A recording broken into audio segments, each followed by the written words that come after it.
Buddhāvataṃsaka Sutra. Book 39. Entry into the Realm of Reality. Video 22. After that, a land called Jewel Light came into existence. The age was called Celestial Glory, and 500 Buddhas emerged therein.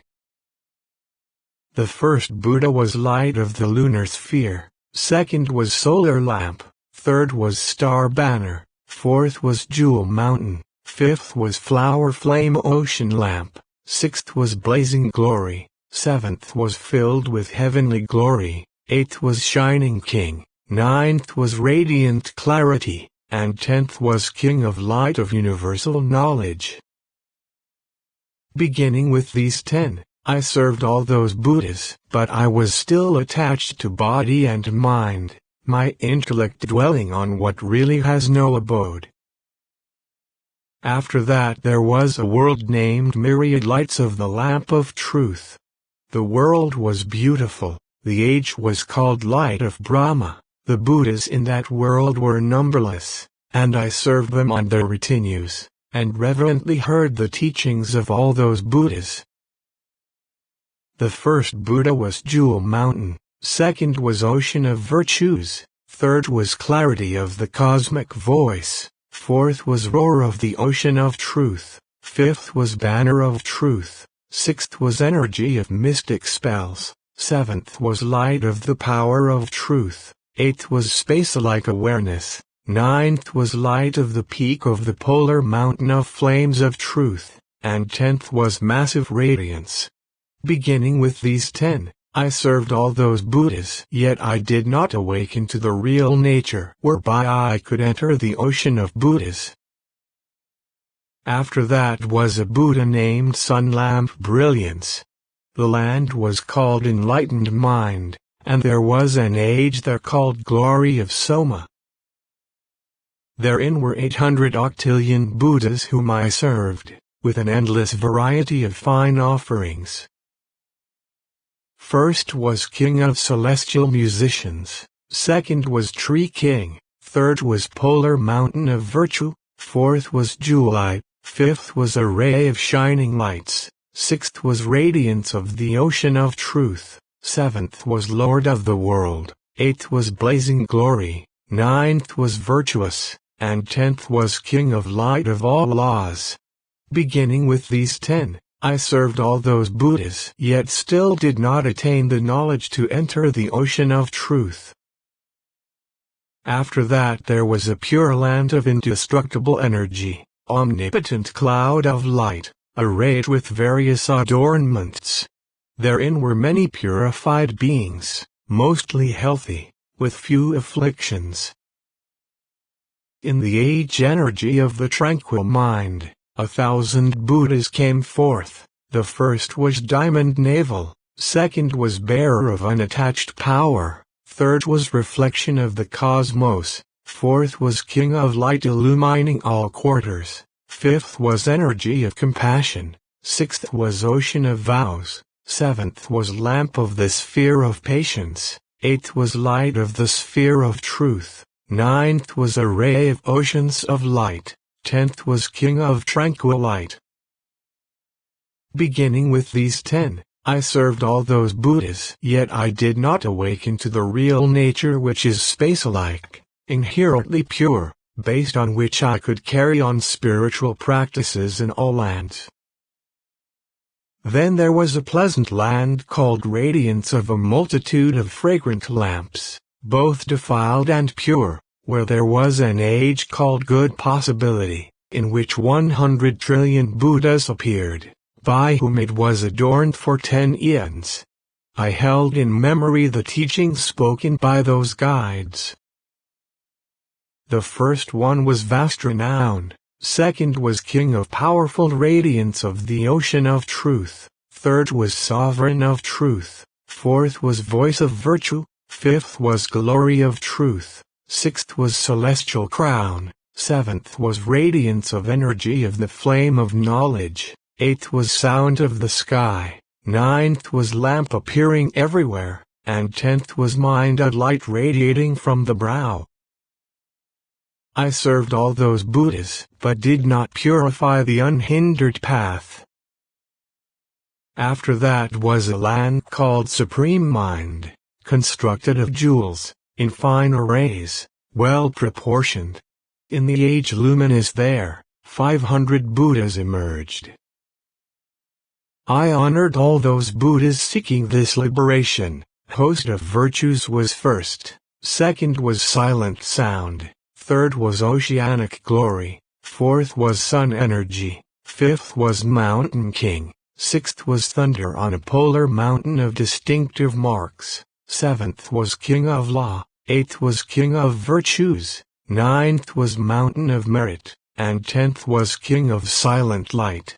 I served all those Buddhas beginning with these 10, but though the path of the Buddhas into which all Buddhas enter, was purified, I still had not attained the forbearance to enter into this way of the Buddhas.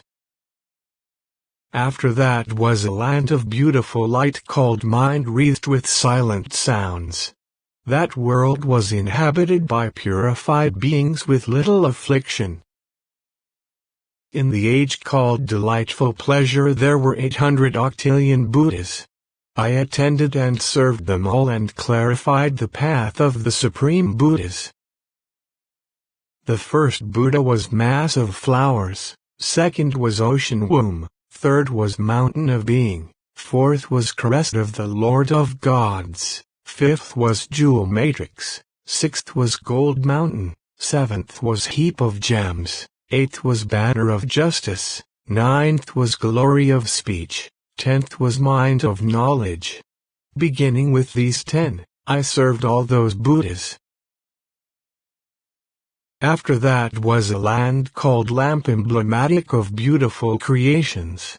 In the age called 1,000 glories were 100 decillion Buddhas, quiescent star of tranquility, supreme glory of myriad silent lamps, illuminating king, trailing cloud, solar radiance, light of the lamp of truth, flaming brilliance, filled with celestial glory, lamp of wisdom roaring like a lion.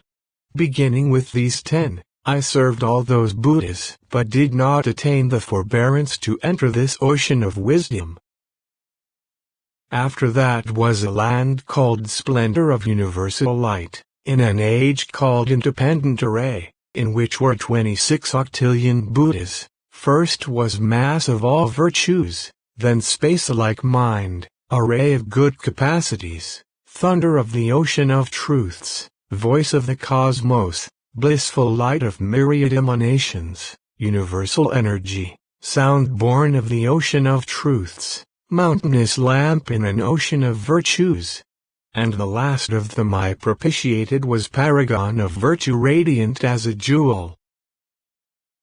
When that Buddha emerged in the world, I was a queen, moon-like face, going to honor the Buddha. He expounded a scripture on the supernal manifestations originating in an ocean of independent vows, which I listened to and remembered. I attained tranquil concentration of broad vision, and the power of mental command. I see oceans of Buddhas in one land after another, from moment to moment.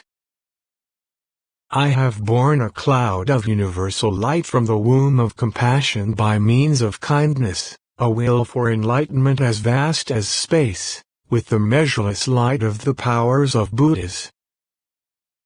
Seeing the world in error, engrossed in the glitter of permanence and pleasure, shrouded in the darkness of delusion and ignorance, filled with afflictions, thinking falsely, given to views, wandering in obscurity, controlled by craving and evil-doing, accumulating a variety of deeds in mundane conditions, going from one state to another, suffering the physical and mental pains of birth, old age, and death. I have therefore wished above all for their welfare and happiness. In all places where there were Buddhas I produced a multitude of vows, to be as a source of happiness for all beings, with endless preparation and development according to the myriad methods of the path. and I emanated vast multitudes of projections of the transcendent ways throughout the cosmos, speeding to gladden the beings in all paths of existence. Progressing through the stages with great speed into the wisdom of all times, traversing the stages unhindered, I went to all Buddhas in a moment of thought. And having entered the practice of universal good, I realized the myriad principles of the differentiations of the 10 universes. That king turned lord of the people, the world ruler who was determined to prevent the dying out of the lineage of Buddhas, was none other than Manjushri, who had become a king, successful in perpetuating the family of Buddhas. The night goddess by whom I was awakened was emanated by the enlightening being universally good. The wife of the king was me. When I was awakened by the night goddess, I was caused to see Buddha. This was when I first aspired to enlightenment. Ever since that inspiration, for as many eons as atoms in a Buddha land, I have never fallen into bad states, but have always wound up in celestial and human states. Wherever I have been, I have never been apart from the sight of Buddhas. Then when I saw the Buddha paragon of virtue radiant as a jewel, I attained this enlightening liberation characterized by the immense pure energy of the joy of universal good, by the attainment of which I have come to develop and guide all sentient beings in this way. I just know this enlightening liberation characterized by the immense pure energy of the joy of universal good. How can I know the virtues or tell of the practice of the enlightening beings who have attained the ocean of great speed, setting out for omniscience in the presence of all Buddhas in each instant, who enter unceasingly into the ocean of great vows at every moment in the beginning of all undertakings, who are skilled in carrying out a multitude of practices in every moment of thought over endless eons in the ways shown by the ocean of all vows, and who are skilled in producing in each practice as many bodies as atoms in all Buddha lands, and who pervade the systems of all universes with each body, and who are skilled in demonstrating practices according to the mentality of sentient beings in each universe, and skilled in comprehending the ocean of ways of transformation of all Buddhas of past, present, and future? There is a night goddess named Samantasattvatiranochashri who lives right here in the Buddha's circle. Go ask her how an enlightening being is to enter and purify the sphere of practice of enlightening beings. So then Sadhana paid his respects to the night goddess Pramuditanayanajyagadvirochana and left her. Samantasattvatiranochashri. Entering with intense absorption into the night goddess Pramuditanayanajyagadvirochana's liberation of immense pure energy of the joy of universal good, understanding it, plunging into it, penetrating it, following it throughout its full range, going along with it, cultivating it, accomplishing it, encompassing it, carrying out the instructions of the spiritual benefactors, recollecting the teachings projected by the night goddess Pramuditanayanajyagadvirochana for the continuity of teaching and instruction, with all faculties turned in all directions following the sight of spiritual benefactors, with the intention to get to see spiritual benefactors, free from all conceits, with attention focused on seeking spiritual benefactors, with determination to develop the great provisions of virtue and knowledge, with vigorous initiative to harmonize with spiritual benefactors, with all roots of goodness one with those of spiritual benefactors, firmly intent on the practice of all skill in means of spiritual benefactors, having generated an ocean of energy fostered by spiritual benefactors. Sadhana went to the night goddess Samantasattvatiranochashri. When Sadhana came to her, the night goddess, in order to show him the majesty of the endless enlightening liberation manifesting guidance for sentient beings in all works, showed him a body replete with beautiful features and embellishments, and emanated a light from the circle of hair between her brows called emblem of pure stars of the lamp of flames of universal knowledge, with infinite light beams. The light illumined the whole world, then descended into Sadhana and pervaded his entire body.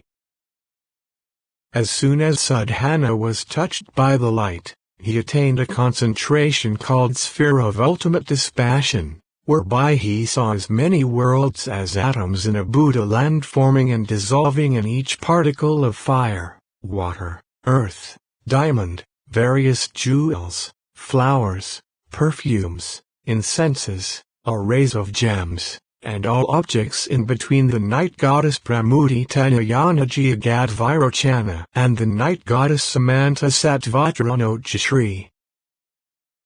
He also saw clusters of water, fire, air, and earth, and the sentient beings in all the worlds, with the various abodes they dwell in and the various arrays of the lands, various mountain ranges, rivers, lakes, oceans, heavens, trees, adornments of the skies, adornments of the habitations of all kinds of beings, the realms of hells, animals, ghosts, the realms of death and birth among humans, all the various conditions of existence being interconnected, infinite different courses of being interrelated.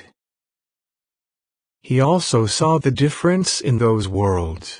He saw some worlds to be defiled, some pure, some wholly defiled, some with purified states of being, some with purity in the midst of defilement, some with defilement in the midst of purity, some wholly pure, some level, some inverted, some askew. He saw the night goddess Samantasattvatranochashri in all realms of being in those worlds, facing every sentient being capable of being guided.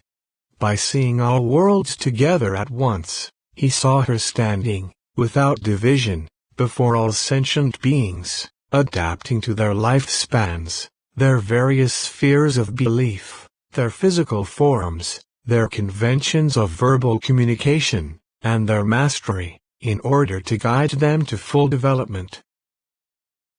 That is to say, he saw her standing before all sentient beings without division to free beings in hells from the pains and fears of hell, to free beings in brutish states from the perils of mutual predation, to free beings in the realm of ghosts from the pains and perils of hunger and thirst, to free beings in the realm of dragons from all the pains and perils of the dragon realm, to free all beings in the realm of desire from all the pains and perils of the realm of desire, to free all beings in the human realm from all the fears and perils of darkness, to free beings from all fear of ill repute, to free beings from intimidation by groups, to free beings from fear of death, to free beings from fear of falling into states of misery, to free beings from fear of not being able to make a living, to free beings from fear of loss of virtue, to free beings from fear of loss of the determination for enlightenment, to free beings from the danger of association with bad companions, to free beings from fear of separation from spiritual benefactors, to free beings from fear of falling into the stages of individual salvation, to free beings from fear of suffering the pains of the various mundane states, to free beings from fear of all association with the uncongenial, to free beings from fear of coming on bad times, to free beings from fear of being born among bad people, to free beings from fear of doing evil, to free beings from fear of obstruction by deeds, to free beings from fear of bondage by attachment to various notions.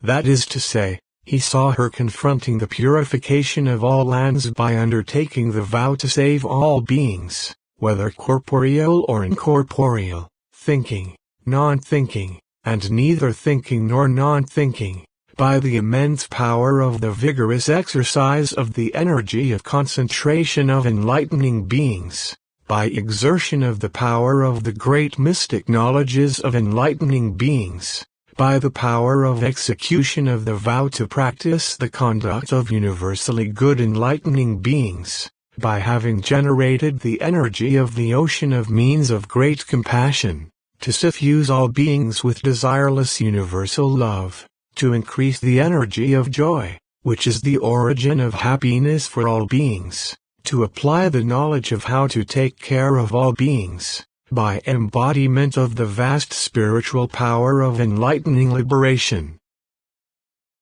He saw her confronting realization of knowledge of all things, attendance of all Buddhas, preservation of the teachings of all Buddhas, accumulation of all roots of goodness, development of all enlightening practices, unhindered penetration of the minds of all beings, maturation of the faculties of all beings, purification of the ocean of interests of all beings, removal of obstructing elements for all beings, dispersal of the darkness of nescience of all beings, and the implementation of all good, to generate the light of omniscience.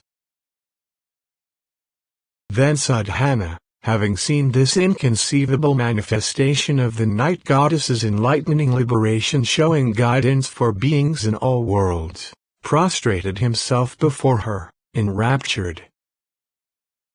At that point the night goddess stopped assuming the adornments of the forms of enlightening beings and continued to produce all the mystical manifestations by means of the form of a night goddess. Then Sadhana stood respectfully before her and spoke these verses to her. I have seen your immense body, of excellent appearance, adorned with jewels, variously beautified by embellishments as the sky is by the stars. Your aura of light, the sublime radiance of your body, is equal to the atoms in endless lands. Like various kinds of matchless colors, it pervades everywhere endlessly. From every pore you radiate nets of light, as many as minds of beings. On a beautiful lotus in each ray of light stands an emanation of you, extinguishing pain in the world. You emit fragrant clouds of light in the forms of all beings, all pure, showering flowers everywhere, on all the Buddhas in the cosmos. Your multitude of lights, vast and pure, is like a mountain radiant with jewels. With it you illumine all worlds and remove the darkness of delusion. Myriad pure suns emerge from your mouth. Your sunlight shines throughout the vast realm of Vairocana. Pure moon and star lights radiate from your eyes in great numbers and pervade the 10 directions, illumining the world and destroying darkness. From your features come myriad emanations in the forms of all beings. They go throughout the cosmos developing the countless masses. Your body appears before all beings everywhere, creating joy. You put an end to measureless dangers, from kings, brigands, fire, and floods guiding beings. As directed, I have come to you, observing your qualities. A pure aura of light beams emanated from between your brows, illuminating all places, producing great light in the world. Having shown many various wonders, it descended into my body. When the light descended on me, I experienced a marvelous, supreme happiness. I was imbued with mental command, 100 concentrations, and I saw the infinite Buddhas everywhere. I knew the number of atoms in the ground where I walked, and saw in each atom as many lands as atoms in lands.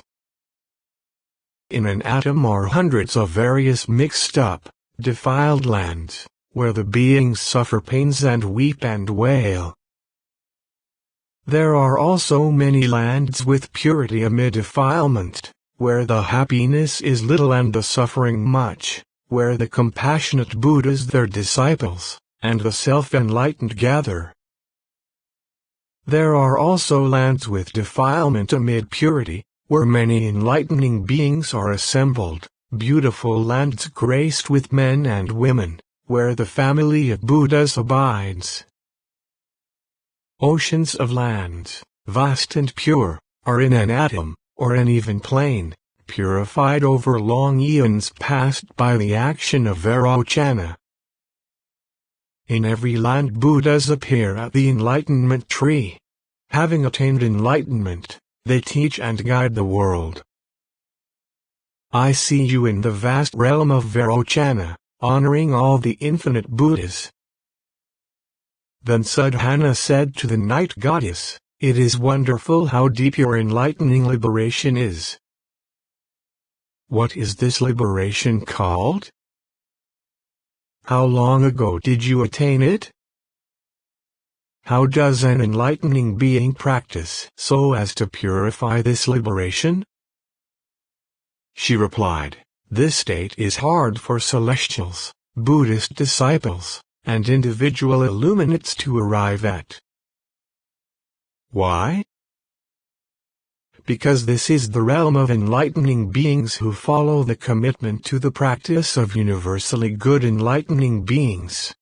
It is the sphere of enlightenment beings imbued with great compassion who have undertaken the salvation of all sentient beings, who have undertaken the purgation of all unfavorable and unhappy states, who have undertaken the perpetuation of the lineage of Buddhas in all Buddha lands, who have undertaken to preserve the teachings of all Buddhas who have plunged into the ocean of great vows to continue enlightening practice through all ages, who have undertaken to clarify the light of unobscured knowledge of the ocean of all phenomena, who have attained the state of the light of instantaneous knowledge of the ocean of wisdom of past, present, and future. Now, then, by the empowerment of Buddha I will tell you, in the past, as many eons ago as atoms in a Buddha land, there was an age called sphere of dispassion in a world called sunny brilliance. As many Buddhas as atoms in the polar mountain arose in that age.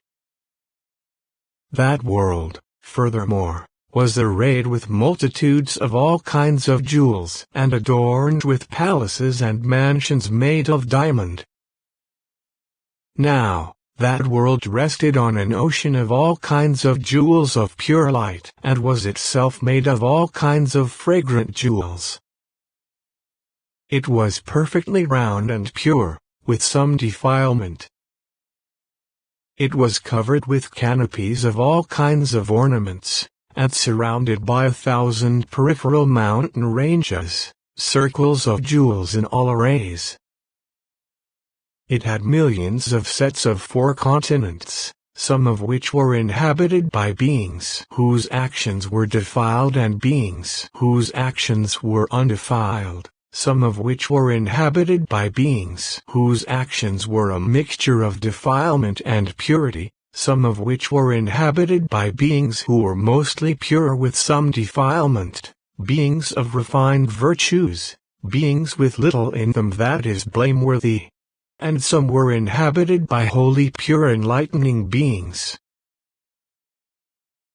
In the eastern part of that world, at the border of the peripheral mountains, was a set of 4 continents called Jewel Flower Lamp Banner. The land was pure, with some defilement. There was an abundance of food without plowing or sowing, and there were dwelling places resulting from the maturation of past deeds. There were wish-fulfilling trees everywhere, trees of various fragrances always emitting clouds of perfume, various garland trees constantly showering garlands, various flower trees raining multitudes of flowers of inconceivable colors and scents, trees of aromatic powders of various qualities continually giving forth a rain of powder of fragrant jewels, various jewel trees shining with light from their jewel buds, and trees of various celestial instruments that filled the air with beautiful sounds produced when stirred by the breeze. The sun and moon shined pleasantly day and night, and jewels shone everywhere. At that time there were millions of capital cities on those 4 continents, each of which was surrounded by 1,000 rivers. Each of those rivers carried various celestial flowers and produced celestial music. The banks were lined with trees of various jewels, and those who traveled by boat on the rivers enjoyed various delights to their heart's content. Between the river were built millions of cities, each surrounded by millions of towns. In all the cities and towns were many heavenly parks, palaces, and mansions. In the middle of the southernmost of those 4 continents was a central capital city called Jewel Flower Lamp Banner, which was prosperous and peaceful, with a large population of virtuous people. The king in that city ruled the 4 continents. Spontaneously born in the calyx of a lotus, he had the 32 marks of a great man and was a just ruler. He had 1,000 sons, valiant, strong, destroyers of enemy armies.